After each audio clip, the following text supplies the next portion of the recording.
Alright then. This is going to be an interesting one. I'm, of course, Wingnut, joined again by Mystical, and we have a very weird copy of what I think is FRT's comp. Talk us through this, Mystical. I'm a little confused. Yeah, I think we were saying that it looks like they've just copied Frat setup and perhaps changed a couple of the ships around. Obviously, Frat setup had Jackdaws instead of Sweeples, and I think one of the most obvious changes for viewers at home is perhaps the Atana. I'm not sure if Frat brought an Atana to their setup, so sorry, it got picked. So yeah, it's quite interesting to see the wild card come out, but it makes sense when you're going up against a team like VYDRA, especially in the lower bracket, that you bring everything that you have at your disposal. So not a surprise.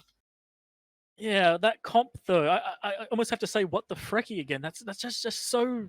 It was weird the first time. It's weird the second time, but Vi just brought a pretty solid comp here. Double Leshak Guardian, double Ponti, RB Confessor, double Vengeance, and a Mauler. That's a pretty solid comp. Two Leshaks is always dangerous.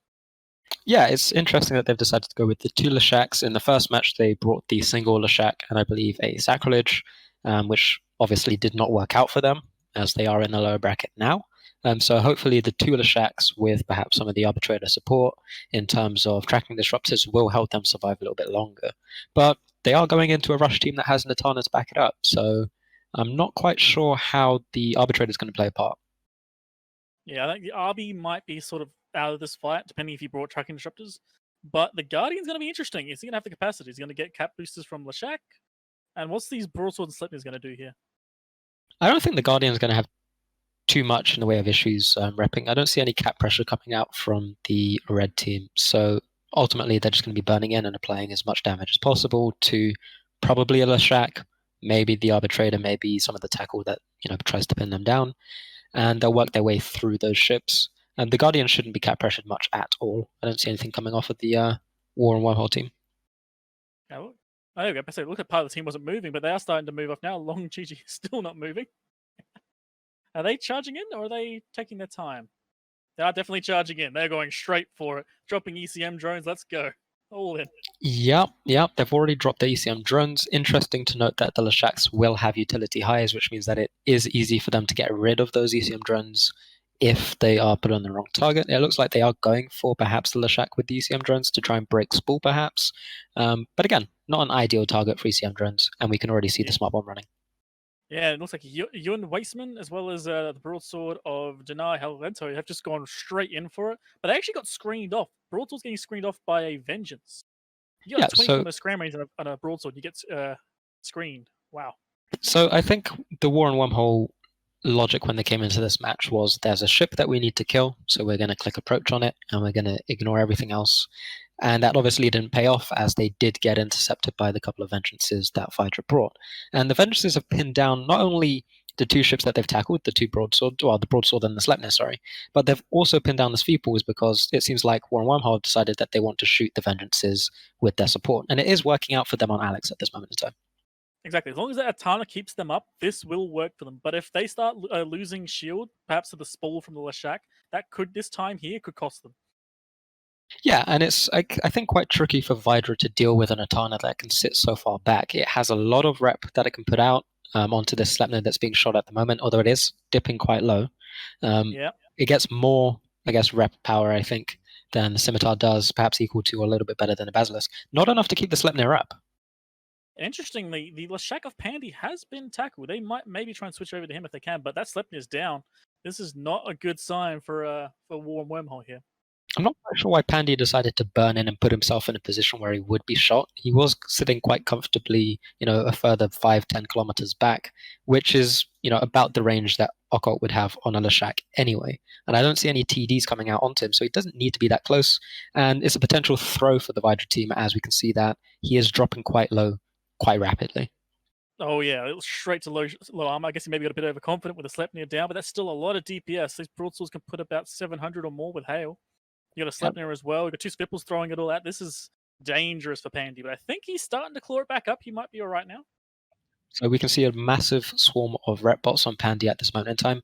And the key thing is that he is slow boating away from the Sleipnirs and the broadswords that are already tackled down. So he has moved about 3 or 4 kilometers again away from their team, which means that the damage that they're pulling out is not going to be as high as it was when he was basically on top of them. Yeah, and no one's gonna be able to remove these drones at all. There's no one with smart bombs. There's not even a single skybreaker on their side to break it. Actually, there's a skybreaker, but that doesn't have a gun. Never mind. Yeah, and this kind of links back to what you were saying before, whether, we should be seeing these Edencom ships in the tournament setting. In this case, the Skybreaker having a gun instead of what perhaps might be a Nos. I'm just zooming in to see. I don't see any effects I think coming off he's the super momentum. tanked. Yeah, So, I think yeah. he's a super tank fit. We've seen a lot of like really tanky tackle skybreakers. And that Sleipnir goes down. I think that there, even though the match is still ongoing, there's a long way to go. That's GG. That's a lot of DPS just gone as well as your boosts. You're done. Yeah, I don't see 3 broadswords breaking through a Guardian rep on a Leshak. And they've got nothing that can really stop the Leshaks from spalling on their broadswords. So we're just going to see the damage ramp up over time, and eventually they'll break even under the Etana reps. And a massive respect to the two Vengeance parts there, because them going in and getting a tackle pretty much stopped the entire War and Wormhole team in its tracks. They only tackled 2 ships, but the entire War team just stopped and tried to kill them. And you don't kill assault frigates like a Vengeance. It just doesn't work. I think You War need and super Wormholes should have played it a little bit slower. I think they brought Sleipnirs and they brought broadswords, so they thought, hey, we're fast, so we can get up on top of our targets quickly.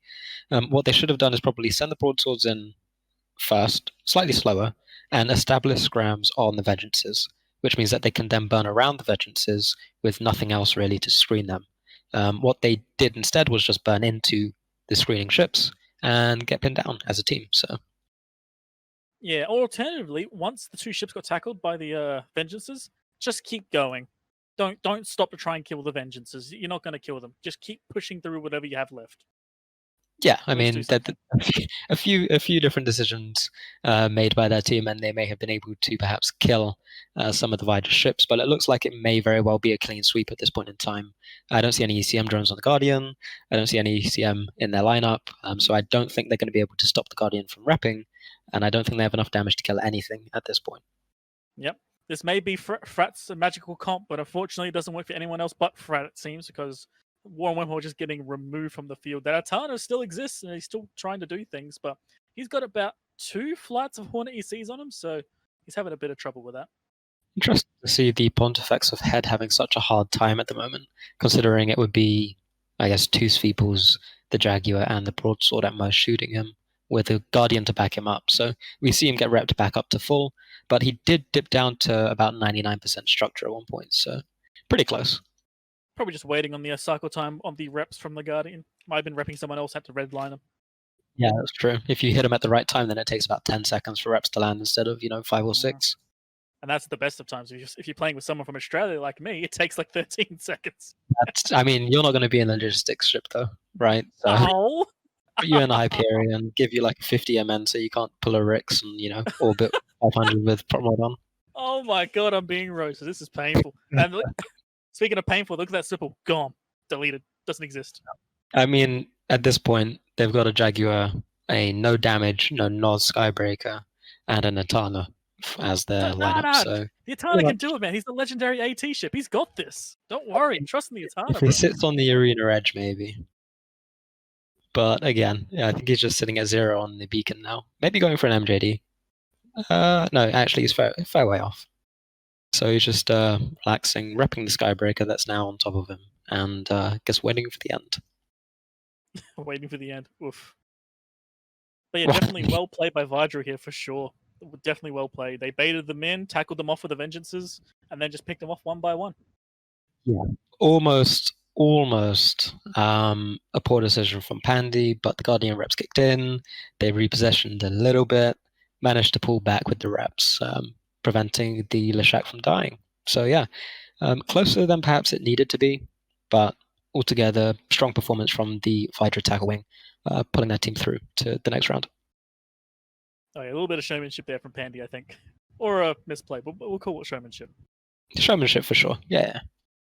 Yeah, totally. And there goes the Atana. Well, with that one, we're going to toss it back to the studio and see what they think about that one.